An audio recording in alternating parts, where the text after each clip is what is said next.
Have you ever noticed how some people can open up about their problems instantly? They talk, they vent, they cry, and they share everything with friends, family, or anyone who will listen. And then there are others, people who stay silent, people who carry everything alone, people who say, "I'm fine," even when they're breaking inside. But here's the real question. Why? Why do some people stay quiet about their struggles? Is it pride, fear, childhood conditioning, or something much deeper in human psychology? Stay with me until the end, because the answer might explain your own behavior too. For some people, the reason is simple but painful. They learned early in life that opening up only leads to disappointment. Maybe they tried sharing their feelings as a child but were ignored. Maybe their emotions were labeled as dramatic, weak, or unnecessary. Maybe they reached out once, trusted someone, and that person made them regret it. Psychologists call this emotional neglect, and it teaches the brain a powerful lesson. Don't talk, don't trust, handle it alone. So when these people grow up, they don't avoid sharing because they don't want support. They avoid it because deep down, they no longer believe support truly exists.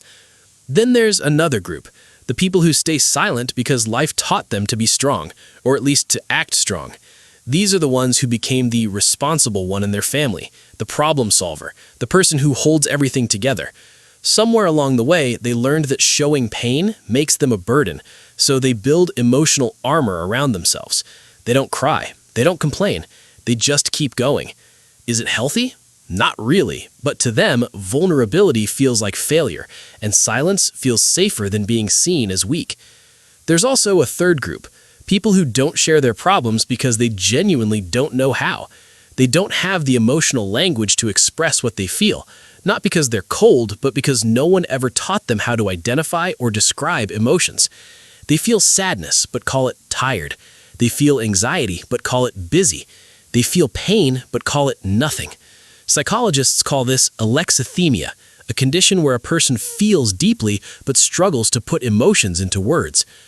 Finally, there's a group that stays silent for a completely different reason. They don't want to be misunderstood. These are the deep thinkers, the internal processors, the people who need time to fully understand their emotions before sharing them. It's not secrecy, and it's not fear, it's simply the way their mind works. They would rather stay quiet than explain themselves halfway and be judged incorrectly. And here's the twist. People who don't share their problems often have the biggest hearts.